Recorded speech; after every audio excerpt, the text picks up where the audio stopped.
Session 20. Origins and related words 1. Equality. If you play golf, you know that each course or hole has a certain par, the number of strokes allowed according to the results achieved by expert players. Your own accomplishment on the course will be at par, above par, or below par. Similarly, some days you may feel up to par, other days below par. Par is from a Latin word meaning equal. You may try, when you play golf, to equal the expert score, and some days you may, or may not, feel equal to your usual self. When we speak of parity payments to farmers, we refer to payments that show an equality to earnings for some agreed upon year. So when you disparage, you lower someone's par, or feeling of equality. Dis, as you know, may be a negative prefix. The noun is disparagement, the adjective disparaging, as in why do you always make disparaging remarks about me?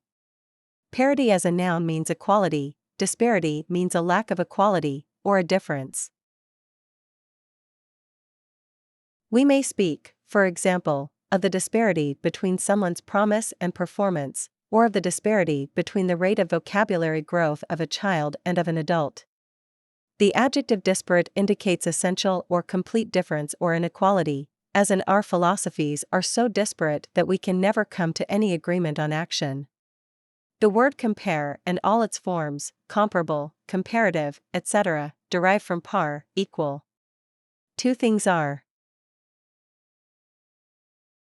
compared when they have certain equal or similar qualities, com, together, with. Pair and peer are also from par. Things, shoes, socks, gloves, etc., in pairs are equal or similar. Your peers are those equal to you, as in age, position, rank, or ability. Hence the expression, to be judged by a jury of one's peers. British peers, however, such is the contradiction of language, were nobles.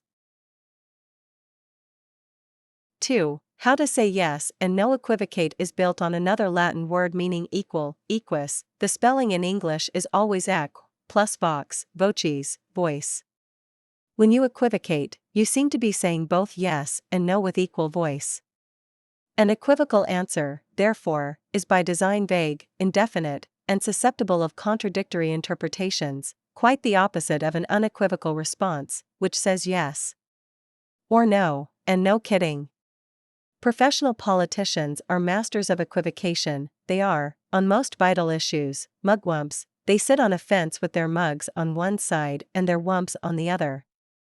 You will often hear candidates for office say, publicly, that they unequivocally promise, if elected, to, and then they start equivocating for all they are worth, like people who say, let me be perfectly frank with you, and then promptly and glibly lie through their teeth. 3. Statements of various kinds. Do not confuse equivocal with ambiguous. An equivocal statement is purposely, deliberately, and with malice aforethought, couched in language that will be deceptive. An ambiguous statement is accidentally couched in such language. Equivocal is, in short, purposely ambiguous.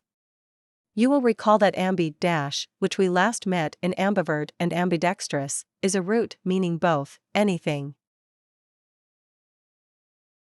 Ambiguous may have both one meaning and another meaning. If you say, that sentence is the height of ambiguity, you mean that you find it vague because it admits of both affirmative and negative interpretations, or because it may mean two different things.